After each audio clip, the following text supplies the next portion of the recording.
Well, hello everyone, and welcome to the second Ask Jeffrey Live. It is Friday, it is noon. We're here in Dallas today, and thank you, Kevin. We have staff all around me, even though you can only see me. So I wanted to ask, so how many of you got snow? We were actually in Burleson County last night and in Caldwell, and we started the meeting and there were only a few flakes falling down. And before we knew it, we had about 4 to 5 inches, I would say. And we drove home afterwards. We got home safely, of course, because here we are. And but I must say it was rather nice. It made it more of the holiday season when there's snow. It's just I did not think we would get that much snow, considering what, 3 or 4 days ago, it was up in the 70s. So, but that's the weather here in Texas. So we actually really did enjoy it. There's a video online where we did a wrap up after our meeting in Caldwell.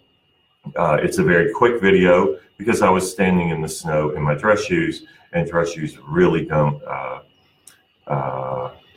insulate your feet that well. So my feet were freezing. So, but look us up at Jeffrey for Texas on Facebook, also on Twitter, and jeffreyfortexas.com on the internet, and watch the video from last night. But a quick shout out to everybody that was in Burleson County who came out for the Christmas party. It was wonderful to see all of you, and it was really great to be able to speak with you and share my vision with each of you. So we're just going to go ahead and jump right into this because we already have our first question coming in. So we actually have Justin. He is in El Paso. Thank you, Justin, for reaching out to us. Let's see, all I'm hearing about is Lupe and Andrew White. How come nobody is talking about you? Well, actually they are speaking about me. I appreciate you asking the question, but we have been on the road and we have been reaching out to so many people across Texas since July when we first did our soft announcement that we were running our campaign. And so people are speaking about me. We've gotten a lot of press, and you know, we continue to get out there from, you know, small organizations to large organizations, having our rallies and speaking directly to the people. And that's what it's going to actually take, is all of us truly working together and sharing our vision. And it's more than just sharing our vision on how we see Texas, it's also listening to the people. So even though right now people are, you know, hearing more about Lupe or more about Andrew, they just announced, I mean, they're what I would call the 11th hour candidates. You know, they jumped in at the last minute, and of course they're going to get the press right now. And understandable. We've been getting press since July. So, but I welcome them on board. It'll help each of us reach more people and reach more Texans so that we can motivate the vote when it comes time for the primary, and more importantly, when it comes time for the general election next November. So again, Justin, thank you so much for your question. But people are talking about us, don't worry. So we have Sharon in San Angelo. Thank you, Sharon.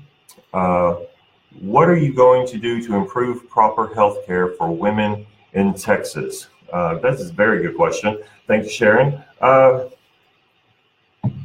Health care for women has been stripped away little by little by little by little, and has resulted in the maternal mortality rate being higher than any other state in the country and higher than any developed country in the world. So the reason is because it's underfunded. It's not being funded properly. And so what we're first going to do, and what I'm going to advocate for, is that we fund healthcare for women. Now, we defunded Planned Parenthood here in Texas, and what we're going to do is start refunding them. They have the infrastructure, they have the education, they have the means in which to serve the women in Texas in a way that women deserve to be treated when it comes to their health care. And so we're going to refund them. Now, we currently have the women's health centers, if I'm not mistaken, I may be a little incorrect on what the proper name is, that the state actually put into place when they defunded Planned Parenthood. And what we're going to look at is look at that program, and can we work with that program and Planned Parenthood and meld them together so that we're working hand in hand? And if not, then I will actually advocate that we actually go back to funding Planned Parenthood totally, if we can't get the two to work together in a way that is beneficial for all women. So the big question there is, to improve proper health care, we need to fund it. And that's what I will advocate for while I'm doing that. So thank you for that question. Let's see. Now, for those of you who are joining, if you want to ask a question of me, you can do so right here in the comment section. You can ask your question there. And also, or you can email, and I want to make sure I get it right, askjeffrey@jeffreyfortexas.com. And we have someone monitoring that email. So if you want to email, you can also do that as well. Now, you can also do that anytime during the week. If a question pops into your head, send out an email. And then at our next Friday, Ask Jeffrey Live, we will bring that up and answer your question for you. Now, I do have Jana. Thank you, Jana. Jana is asking, what are your views on The Wall? Okay, I have to say, my first thought was Game of Thrones with The Wall. So, but I know that's not The Wall you're speaking of. The Wall is not something that I support. It is upwards of $20 billion to build the wall, and I can honestly think of about 20 billion other things I could spend that money on, or that Texans need to spend and invest that money into. The wall is not going to stop people from entering the United States as undocumented. The wall it's not even a Band-Aid. When 60 to 65% of the individuals who are currently here, who are undocumented, they actually came here legally and then overstayed their visa. So the wall isn't going to help because they're already flying over the wall anyway, legally. They're just overstaying their visa. So that's not going to help there. Now, I do believe in a strong border. We do need to have a strong border. And there are ways that we can increase our border security, but at the same time, we also need to make sure that the federal government is putting up their fair share of what it costs to secure our border, which currently they are not right now. And, you know, it's not just a Texas border with Mexico, it's the national border. So the feds need to step up and they need to actually fund it, and not via a wall. When you think of a wall right now, there's probably a ladder down at Home Depot that costs about $200 that can allow me to come over this wall. At the same time, you can dig under the wall, or you can go to the Gulf of Mexico and go around the wall. So the wall is not going to stop anyone. So, but we do need a secure border. There are other ways, there are more technologically advanced ways in which to secure our border better than a wall. And so my thoughts on the whole wall thing is, no, we don't need to spend the money there. But we do need a secure border. And I will advocate for a more secure border. So, Jana, thank you so much for your question. And I truly appreciate you reaching out to us. Now then, let's see. Kemp in Dallas, will you take all of your puppies to Austin when you win the election? As many of you know, we actually rescue dogs, my husband Sergio and I. And right now we have 11 rescues. Most of them are dachshunds, so they're small. But we do have a couple of rather large ones as well. But no, I will not be taking all 11 dogs to Austin. Unfortunately, I just don't think it would be a good fit for them. 11 dogs running around the governor's mansion is not something I think anyone wants to see. However, after discussing it with Sergio, we will more than likely take Foxy and Motley with us. Motley is a long-haired black dachshund, and Foxy is an American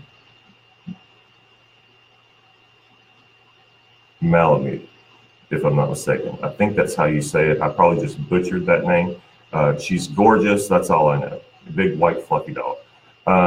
So I will probably only be taking the 2 with me, and the other 9 will stay behind with Sergio here in Dallas. So, but who knows? I might bring him down for the weekend. So, Kim, thank you so much for your question. That was a fun question. Thank you. So, let's see. John is excited for a crowded field and lively debate, or will it end up in a short sound bite debates? Okay. I believe in debating. I love debating because then you can get your viewpoints out there. How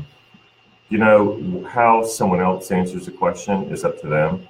I'm not sure if they're going to circle a wagon.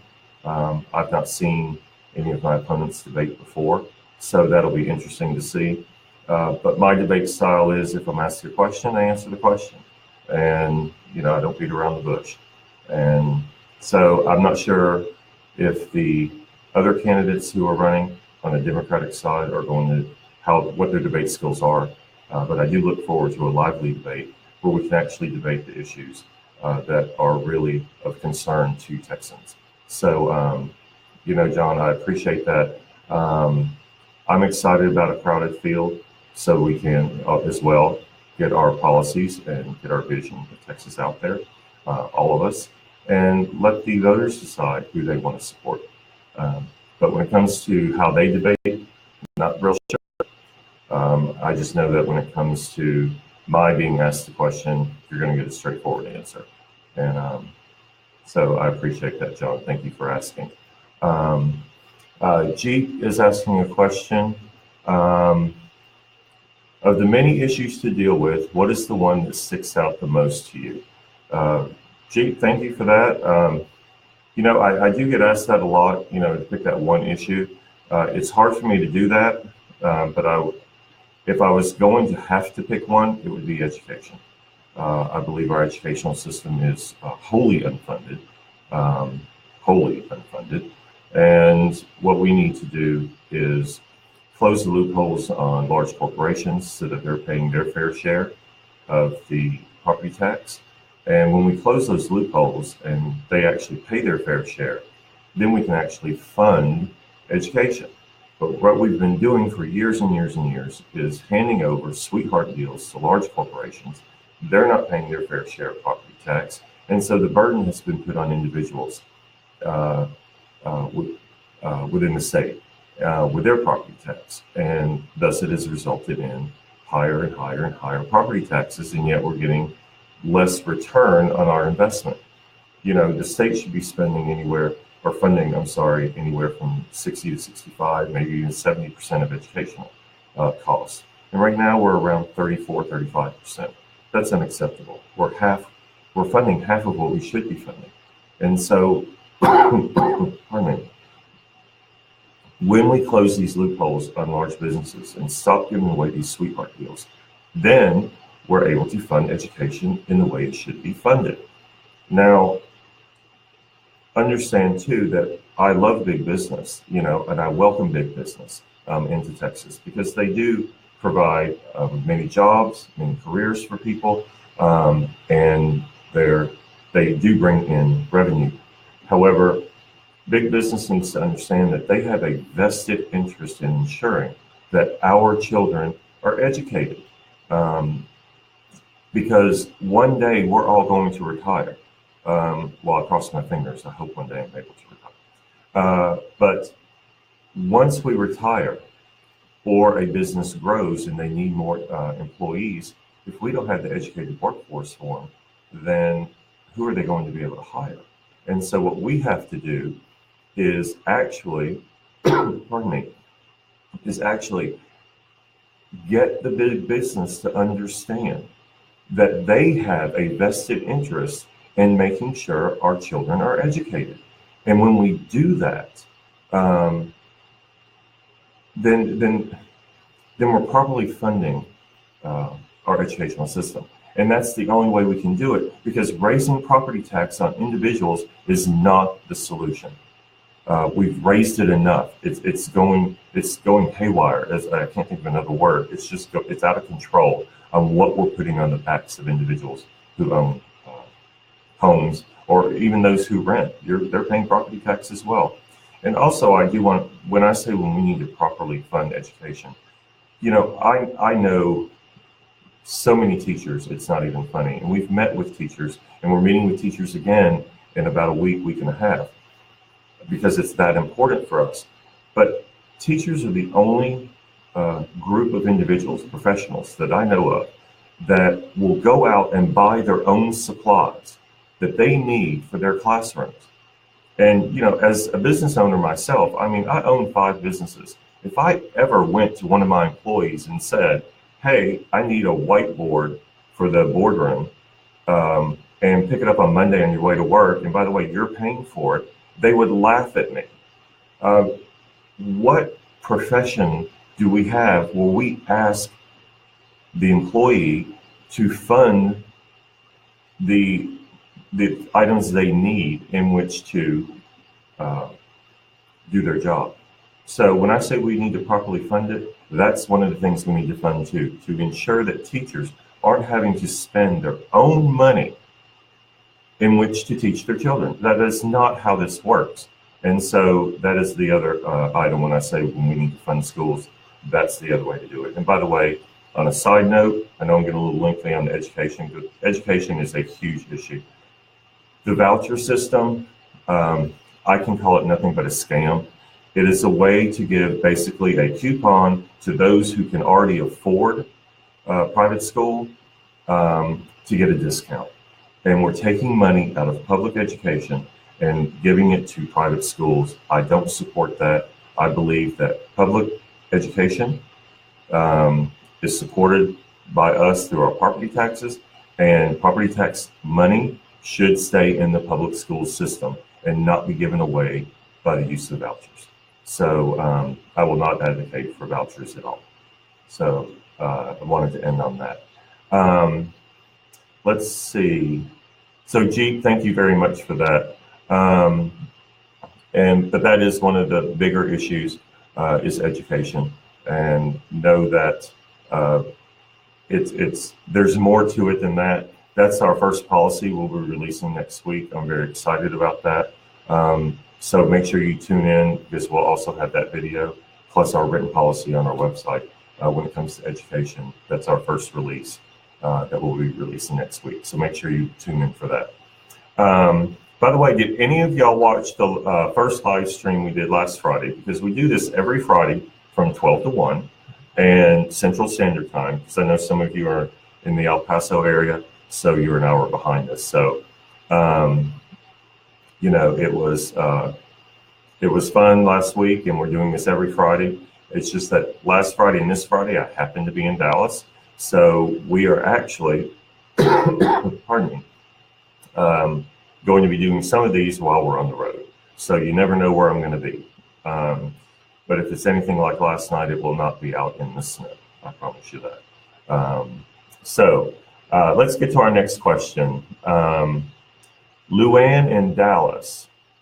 Why are you holding fundraisers only at LGBT venues? Oh, okay. Well, Luann, thank you. I've been asked that. We've actually held 3 fundraisers at LGBT venues.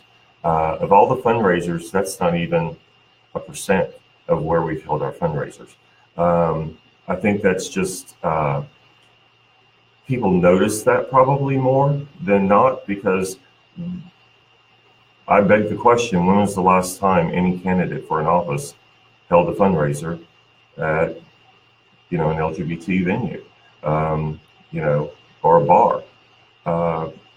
Understand that when I say that I'm working for all Texans, it's all Texans.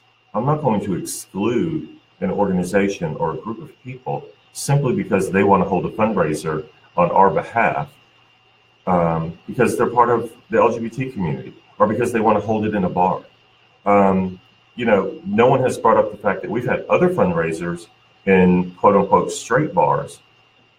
Why haven't why is that not an issue? But it's only seems to be an issue when it's an LGBT. And not that I think, Luann, you think it's an issue, but I appreciate your question, because I do want to go on record as saying we've held 3. We have another one coming up in a week, again at an LGBT venue. But our fundraisers are across the board because our support is across the board. So, before we get too wrapped up in the why is Jeffrey only at LGBT venues, I'm not. We're at hotels. We are at LGBT venues, but we're at straight bars where we go where people hang out. And on a Friday night, a lot of people like to hang out at a happy hour. And that's where they want to do a fundraiser. We're going to be there to support it. And we're just appreciative that so many people across Texas are wanting to hold fundraisers for us. So I appreciate that very much. And also, speaking of fundraisers at an LGBT venue, next Saturday, the 16th, at the Dallas Eagle, there's an organization that is holding our fundraiser for us. So we do want to thank them for that. And it starts at, cocktails are at 6. The show starts at 7. So if you're in town, or if you're in Dallas or the DFW Metroplex, please stop by. It'll be a fun show, and we will see all of you there.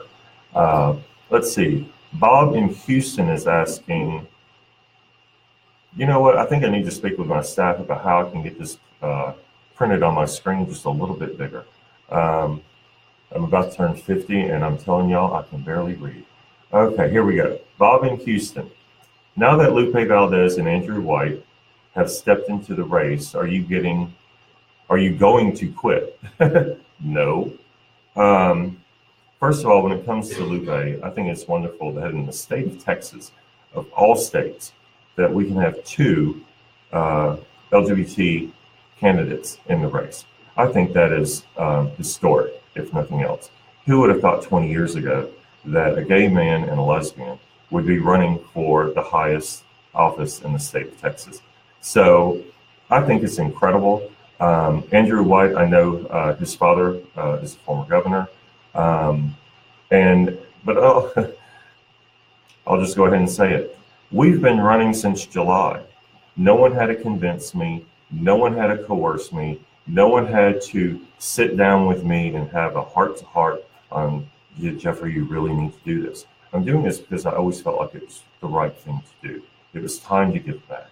And, the party, bless their hearts, they've been out there, and it's all on record, so it's not like I'm saying anything out of school, where they're looking for a viable candidate. Well, I invite everyone to look at my video, which is posted on my Facebook page, on my website, Twitter, I think it's everywhere, on what a viable candidate really is. So please look that up. It's also on our YouTube channel at Jeffrey for Texas. So, but am I going to quit? Well, no. I was never in this because I was waiting for someone else to run. I'm running because I know we have a path to victory. We have the policies, we have the determination, and fortunately, unfortunately, I'm not sure my car is going to make it all the way to next November because we're traveling so much. So, this is something that I'm doing not for it was never to wait and see if someone else stepped in. Someone could have stepped, Lupe or Andrew could have stepped in last September. I'd still be running. I just think it's interesting that they literally stepped in 3 or 4 days before the end of filing.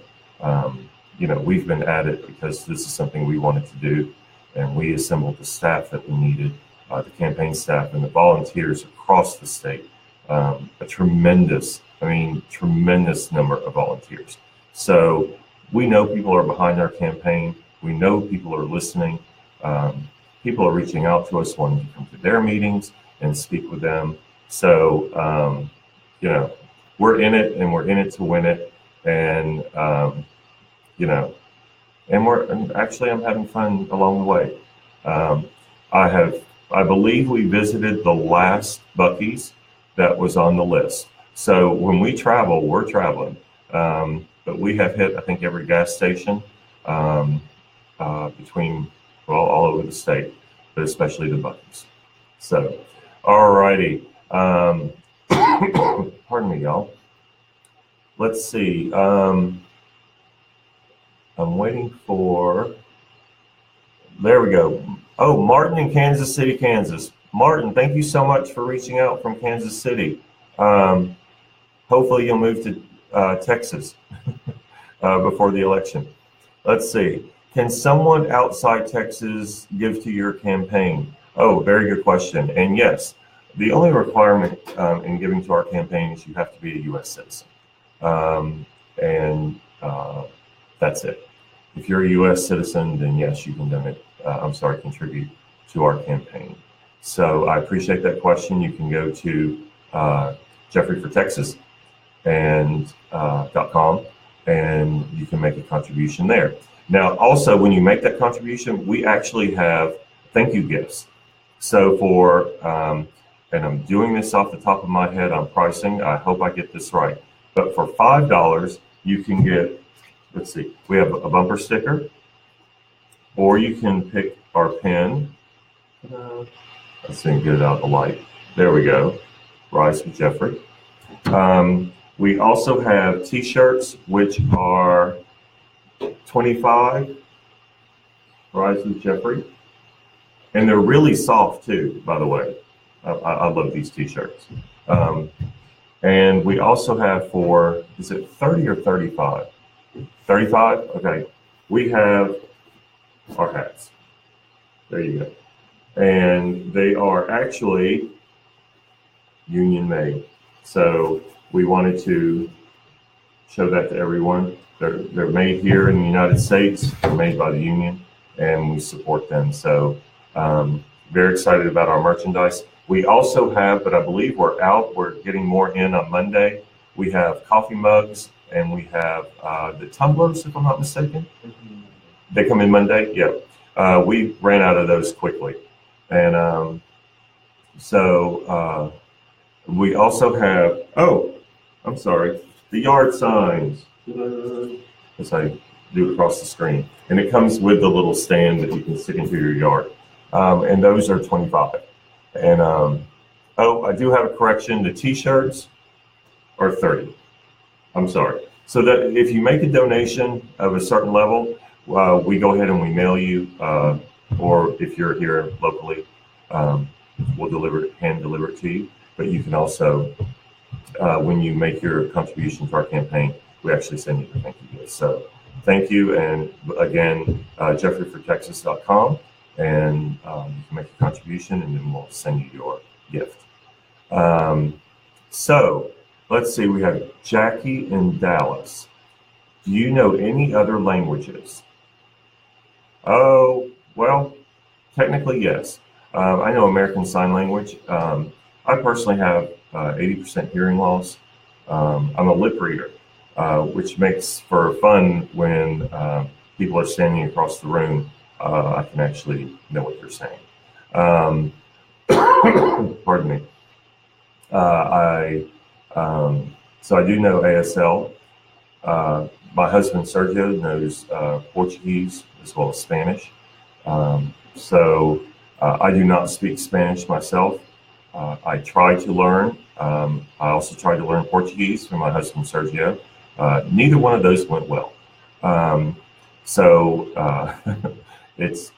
just can't wrap my head around it, and I apologize for that. But I have tried and tried and tried, and my brain just will not wrap around a different language. But ASL I do know, and it's a beautiful language, and I have to give a shout out to Karen Bartlett, who lives in Denton, who has been incredible over the years. I want to say since for 9 years now that we've known each other, and she's the one that's really helped me learn ASL. So I have to give a shout out to her. So then let's see. We have Kelly. Oh, I'm sorry. Wrong. I went to the wrong line. We have Steve, Jeffrey, any plans for lowering property taxes? Actually, yes. And Steve, thank you so much for your your question. When we were speaking about property tax earlier when it came to education, and y'all, I'm sorry about my cough, my allergies are bothering me. This is what happens when it's, 84 degrees one day and, 40 degrees the next. My allergies just have a time. So, but Steve, to answer your question, when we were speaking about education earlier, one thing I didn't mention was the, Robin Hood program. The Robin Hood program, for those of you who don't, I'll give you the Cliff Note version. It's where the areas that are property tax rich actually have to send part of their property tax money that they collect to the state, which then disseminates it to those areas that have lower property tax revenue. We need to do away with that program. And by doing away with that program, then let's say in this county over here, such as Dallas, which does send part of their money that they collect from Dallas County individuals, and Austin's the same way, and Travis County, Harris County, and so on. They can actually then lower their cost, lower their property tax, because they don't have to collect so much in order to send it to the state. Because what's happening is, and there's a percentage there, if property tax needs to be increased due to education, with that increase, they have to actually increase it more than they actually need, because they know a portion of what they increase it has to be sent to the state. So if they need, let's say, $40 more, and again, they need more than $40 more, they may have to charge someone $60 because they know in order to get 40, 20 of it's going to the state. And so our taxes are going up and up and up. If we do away with the Robin Hood program, then Dallas County has to collect, or the property taxes collected in Dallas County they only need to collect what their schools need. Well, then if they're already collecting too much because they had to give to this program, because of the Robin Hood program, then they can lower their taxes. That's lowering your property tax. And then people ask, well, what are you going to do about those areas that are low on property tax revenue? Well, that's where the state is supposed to step in. We are supposed to, as a state, fund education. And that's what we haven't been doing. And all we've done is create this Robin Hood program and then ask other people in bigger counties that have higher property tax to basically move the money over. That's not how this is supposed to work. Your taxes should take care of the schools in your area. Those areas that need help need to be helped by the state, through the state budget, not on the backs of individuals, such as those who live in high property tax. So, Steve, yes, we can lower taxes, simply by doing away with the Robin Hood program. So, Steve, thank you so much for that. Kelly comes to us. Is this the Kelly I know? Well, yeah, it's the Kelly I know. Hey, Kelly. Sorry, I had to look. What are your plans within your first 100 days in office, and what would you do to help the homeless and our vets? Thank you, Kelly, and I hope you're doing well. The first 100 days in office, the first thing I'm going to do is call the federal government and tell them the Medicaid expansion, they need to send us our money. We have not received the Medicaid money that we should have been getting, and because it was Obama's idea, and they grandstanded and said, "Well, if it's Obama's idea, we're not going to take the money." That was ridiculous. It left approximately 1.8 million people without access to health care. That was just, I'm sorry, it's stupid. That's not even common sense. For the first 3 years of that program, the money, they covered 100%. The federal government covered 100%. And so now it's a 90-10 split. And I'm sorry, that's still a great deal. Anytime someone's willing to split something 90-10, you take the money. And that's the first thing we'll do is actually, I'll make that phone call That won't be in the first 100 days. That'll probably be within the first couple of days of me taking office, is send us our money so that we can actually fund those individuals who need access to healthcare. Also, what I'll be doing is, because governing is actually multitasking, you can't just take one item and say, well, we're only going to work on this. No, you have to work on many things. And that's where we're going to bring the legislature in, and we're going to sit everyone down. And yes, Democrats and Republicans, we have to work across the aisle. We have to. There's no other way. You don't govern by ostracizing one group to the disadvantage of another. You just can't. And so what we're going to do is bring everyone in and say, here's education, here's healthcare, here's the immigration issue, here is, gerrymandering, here's this, here are all the issues that we're going to be speaking about over the next 12 months. Well, now I think we're down to 11 months. So, but here are all the issues. Let's come to an agreement on how we're going to fix real issues, not the issues such as who's, using the restroom next to me. Stupidest bill ever.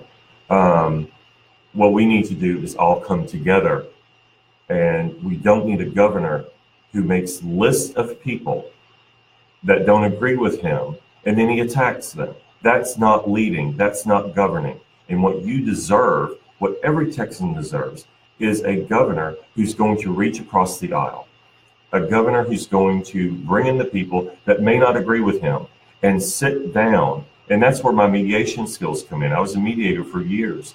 And you bring in people that don't agree, but you come to an agreement. And that's how you govern. And that's what we're lacking in Austin. To your question about the homeless and to help the homeless and our vets, I know a lot of vets, and I've spoken with them about their health care. That's always been a big concern, the long lines of waiting. And what we need to do is work with, work with the federal government on how we can better serve our vets. And by doing that, maybe we can offer them more, for those who want to, the ability to go to an outside source that is nearer to them, a local doctor, a local hospital, a local treatment center that is closer to them, and still get the coverage that they need, that they would receive at the VA. And so, VA hospital, excuse me. Some of our vets are having to drive, 2 and 3 hours. That's not acceptable at all. And so we need to work with the federal government on how we can implement a plan so that the vets are actually receiving the care they need when they need it, and that they're not having to wait. And so, we need a governor, and you need a leader that's actually going to go to Washington, and instead of, having fundraisers and doing photo walks, is actually working with our congressional delegation that is there and other congressional delegations on how we can resolve this issue. No one wants to have this conversation. And so you need a leader that's going to go up there and bang on doors and start the conversation so that we can move to a resolution and do exactly what we need to do to help our vets. Now, when it comes to the homeless population, we need to look at cities like Seattle and Portland. Actually, we need to look at the whole state and the programs that they've developed. I know that in Austin, they have the mayor in Austin, wonderful mayor, by the way. He has started programs as well to help the homeless. But we need to, as a state, look at it and look at the programs that are already in place in other areas. Denver, Colorado is one as well. How we can use their system and tweak it so that it works for Texas. Because Texas is much larger, we have big cities and we have many rural areas. So what way you work in a big city may not work in a rural area. So we're going to have to come up with a multiple or a well-diverse plan on how we're going to implement and actually help the homeless. And one of the items that we need to work on in order to help the homeless is to fund mental health programs. We have got to start funding mental health programs. We haven't been. We've been throwing that away. Pardon me. And so we need to fund that. Y'all, I'm so sorry about the cough. So we need to actually look at that and look at their programs, tweak it here, and be the leader in the United States on how to handle the homeless issue that we have here. They're homeless for a reason, and we have to find out why, and then assist them so that they become productive citizens of Texas. And it's to the benefit of everyone if we do this. It's to the benefit of everyone. And what we need to do is start handling all of these issues we have on the front end rather than being a reactionary government and trying to handle things on the back end. And we just seem to react. And government should be forward thinking. And that's where we're lacking. So Kelly, again, I hope you're doing well. Thank you for logging on. And, if you have any more or want additional information about that, again, our policies are coming out. They'll be rolling out over the next few weeks. And how we're going to help the homeless, help our vets, again, will be in the policy. So thank you so much. We have a comment from Rick. What is your plan for not only funding schools, but raising teacher salaries outside of property tax reform? Well, that's part of the property tax reform. When we reform property tax by closing the loopholes, that is part of properly funding schools, because teachers should be paid for what they do. They're the professionals, which is why I've been saying all along since July, we need to get the education out of the hands of the legislature and let the professionals do what they're supposed to do, which is to teach our children. Just because our governor went to school doesn't mean he knows how to run a school. And so get it out of politics and let the local ISDs run and do their job. They're the professionals. As governor or as government, we don't run into an operating room and tell a doctor how they're supposed to perform a surgery. Why are we doing that with our children and with teachers? Teachers know what they need to do. And if teachers are lacking as far as they need more resources, such as more education themselves, classroom management, that's one of them. There are teachers that we've met with that say, we learn everything in college on our subject, but we need more classroom management education. Why aren't we offering that to them? We need to find out, what do teachers need in order to do their job better? And so when I say we need to reform property tax, by reforming property tax, then we can look at the pay scales of our teachers as well as their insurance, which is another issue I have. Y'all pay an enormous amount for insurance, and for very crappy insurance there, I'll say it. It's not good insurance. We need to look at that program as well. Teachers deserve to be treated like the professionals they are, and not just treated as second-class citizens, for lack of a better word. Teachers know their job. Teachers care about their students, and they care about who is sitting in front of them. And what we have to do is make sure that they're being properly rewarded for doing the incredible job that teachers are doing. And yes, just like in any profession, you're going to have some individuals that are there just to collect a check. I mean, let's face it, but it's minuscule, especially when it comes to teachers. And maybe they would have a better attitude about their job if they were treated like a professional. So I can't lay the blame of some teachers who are, and there's very few, don't get me wrong, there are very few, but there are some teachers who probably don't care. But when you beat a horse down, eventually the horse is going to give up. So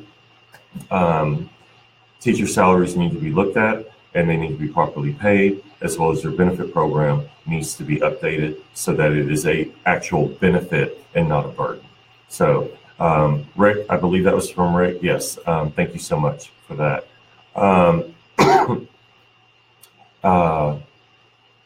Let's see.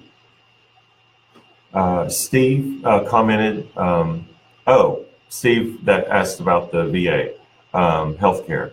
2 to 3 hours driving to see a doctor is nuts. As vets, we enjoy no premium, no deductible, very low copays. Do you think if a program is developed, they can keep those benefits?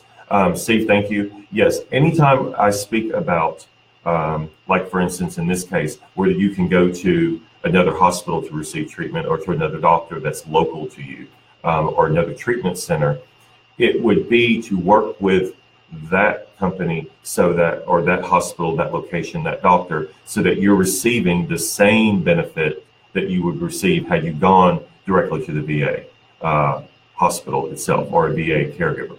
So yes, it's not to take away, okay, if you go to a hospital that's closer to you, well, then you're going to have to pay in or pay more for it. No, that is not the direction I'm saying go in. Whatever benefits you receive now, such as no premium, no deductible, very low copays, those would stay the same. That's the only way this is going to work. The idea of if you want to go to somewhere closer to you, then you have to pay for that. I call BS on that. You can't do that. So, Steve, thank you very much for that. We have so many more questions coming in, and thank y'all so very much. Haley commented, what do you like to do? What would you like to do about the cost of higher education in Texas? Yay, thank you, Haley. Education is a big topic today. That's wonderful. First of all, when it comes to higher education, I'm not just going to throw college in there. I'm also going to throw trade school, VOTEC type school in there as well. We can actually, by closing these loopholes, we can then make the investment into those who want to, because not everyone's cut out for college. Not everyone wants to go to college, and that's great. That's fine. That's an individual choice. So what we can do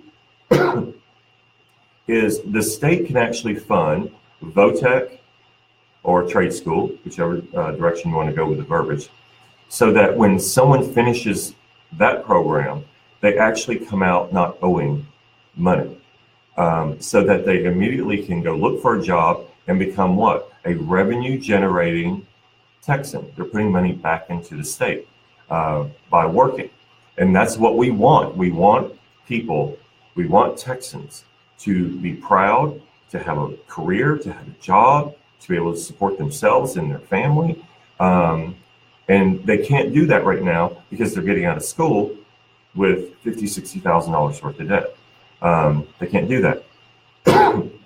When it comes to an associate's degree, community college, we can actually fund that so that the state can fund it. Because if we make the investment, and this goes back to what I said earlier, we need to do things on the front end and not on the back end.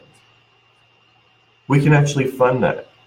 You know, and yes, there will be stipulations. One, you have to pass. You can't just go to school and flunk out and think we're just going to keep paying. The citizens aren't going to pay for that. You have to have the buy-in of the individual who's going to school. So then go to community college, then go to trade school. If they decide to go to college, why we don't step in with and help with the cost of going to a state college so that when that person graduates with a bachelor's degree, they can go out and find a job. And again, be revenue generators, putting money back into the system, into the state coffers. Because when someone comes out of school and they don't have $50,000, $60,000 worth of debt, then they're able to buy a car, that's sales tax. They're able to buy a home, that's property tax. They have to put something in the home, you know, furniture, thus they're buying stuff. It's sales tax, it's creating more jobs because more stuff is being bought. But we made the investment on the front end, but we're getting paid back on the back end. And that's how we need to do this. And that's what we haven't been doing. So as far as the higher cost of education, all we have to do is literally, excuse me, fund it on the front end so that our future isn't already $50,000, $60,000 or more in debt when they finally graduate. That system is not working. It's just not working. So thank you very much. But also on that, we can look at other countries, especially like Sweden, Norway, Finland, where they actually fund schooling, see how their program works so that we can tweak it or say, okay, well, that works for them, but it would never work here. But we at least need to look at their programs because they're already doing it. And if they're doing it, why can't we? You know? So thank you very much for that question. I really appreciate it. Let's see. Comment from Rick. What are your thoughts on the expansion of concealed carry across the U.S.?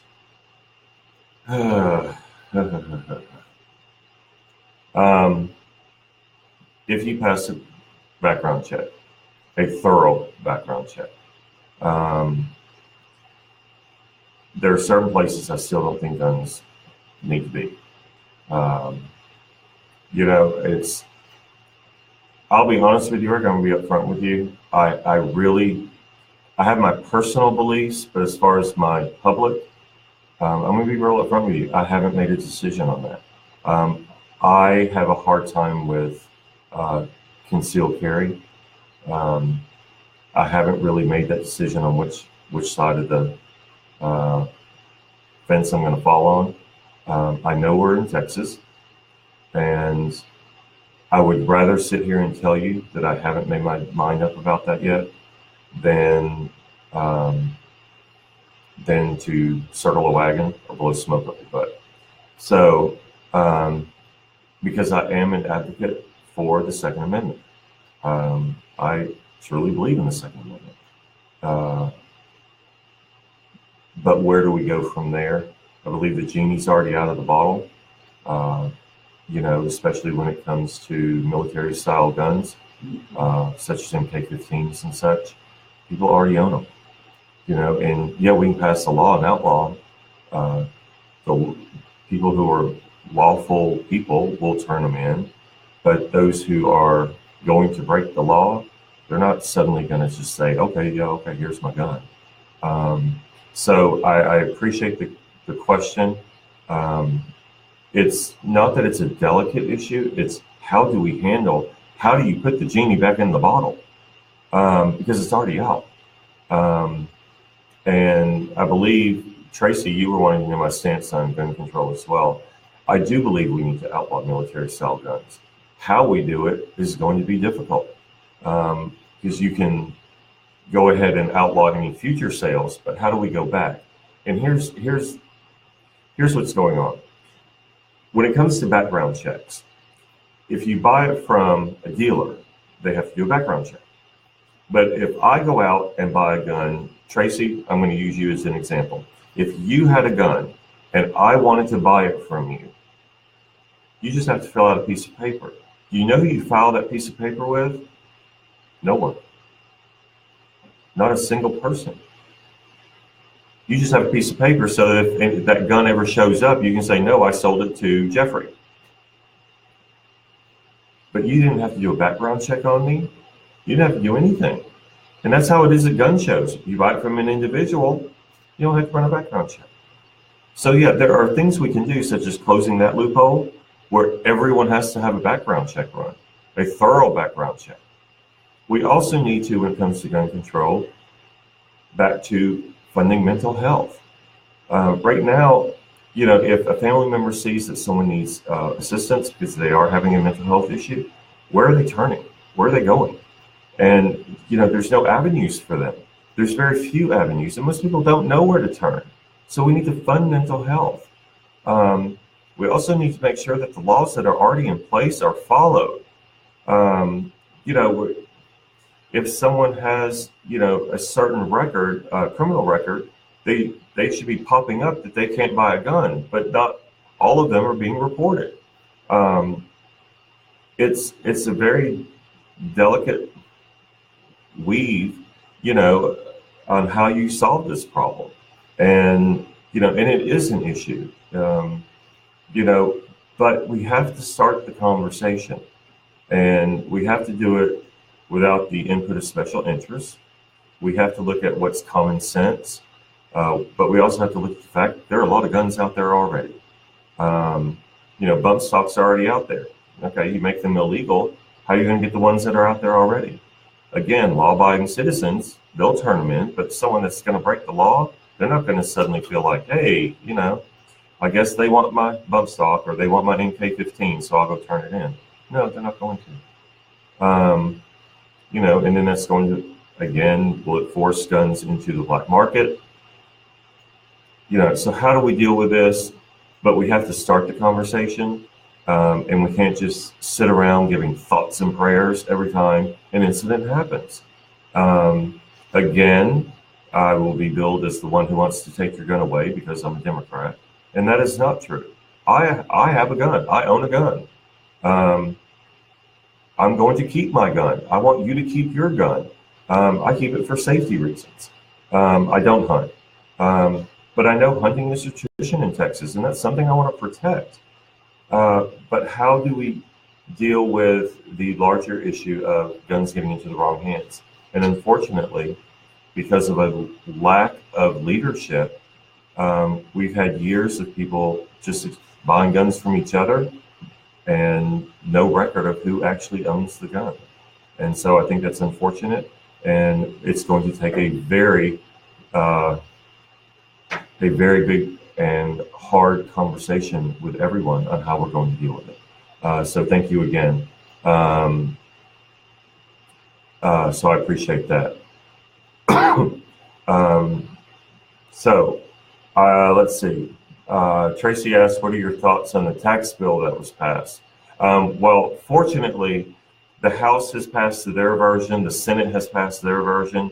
Now the House and the Senate have to get together and make one bill to send to the president for his signature. I've already heard about there's some issues that some of the senators that voted for their version are not going to vote for a version that the Senate and the House are working on. So it hasn't passed yet. I hope it doesn't pass because I think it's a horrible bill. I think it's horrible that I can write off my, well, I don't have one, but if I had a jet, I can write off the expenses for the jet, but a teacher can't write off supplies that she purchases in order to do his or her job. That is, that's just nuts. So I don't like the tax bill. I think it's just a big scam to give the wealthy a big tax break, give big corporations a tax break. Corporations are already saying that if it passes, they're actually going to pay it out in dividends. They're not going to give raises. Because let's face it, if you're at a $40,000 a year job, you're still a $40,000 a year job, even if the company's making more money. So they're gonna hand it out in dividends. So the rich keep getting richer. It's a tax scam bill, if you ask me. So hopefully they will not be able to hash anything out, Tracy, and it'll be dead on arrival. So again, we need to wrap it up because it looks like we only have a minute and a half left. Pardon me. Remember, between now and Christmas, any contribution you make to our campaign is actually tripled. I have two friends who have graciously agreed that any contribution that's made to the campaign between now and Christmas, they will match it. Each one will match up to $50,000. So if you make a $30 contribution, one of my friends will give an additional $30, and another friend will give it another $30. So your $30 contribution just turned into $90. It does take money to run a campaign. It does not take $43 million, I'll tell you that. But I'm more fiscally responsible than, I guess, even the Republicans who claim they are. So if you're able to, go to jeffreyfortexas.com, make a contribution. Don't forget that we do have thank you gifts. Also, Ask Jeffrey Live is every Friday from 12 to 1 Central Standard Time. Tell your family and friends to watch. Now, once we log off, it takes about 15, 20 minutes, and then it will re-upload and be on our page. If you are only able to watch portions of this, you can go watch the whole thing coming up. Thank you so much for watching. And if you want to ask a question, you can always email askjeffrey@jeffreyfortexas.com. And real quick, because I think I have 15 seconds, John did say Jeannie is that there will be less and the odds will be lower. No one cannot eliminate entirely, but what in the world is a guarantee? Ban assault weapons, assault rifle means assault, AR means assault. And I agree, John, we do need to at least start down the road, and if we can lessen it. But my concern is, yes, we can eliminate them going forward, but part of that conversation needs to be how are we going to look back as well. So I am for banning them going forward. I didn't mean to muddy the water with what I was trying to explain, but yes, I do believe we need to ban going forward, aka any assault weapon or assault rifle, and bump stocks and so on. And I do believe in full registering, doing background checks. Yes, going forward, I am for that. I will advocate for that, and that will get done. But at the same time, I want part of the conversation to be, how do we look back and correct what's already out there? And that's going to be the difficult part of the conversation. Moving forward is easy. Looking back and handling that. So, John, I do appreciate that, because I do want to clear that up. But thank you so much for that. And again, every Friday, 12 to 1 Central Standard Time. I look forward to it. Please reach out to us, and thank all of you for tuning in. They tell me I'm already 2 minutes over. So I'm going to wrap this up. Thank you so much. Look at our calendar at jeffreyfortexas.com. Find out where I'm going to be, because we're traveling all the way through Christmas, and then January and February, we'll be out there. So look us up. I'd love to meet all of you in person. Thank you again. Y'all have a great and wonderful weekend. Bye, y'all.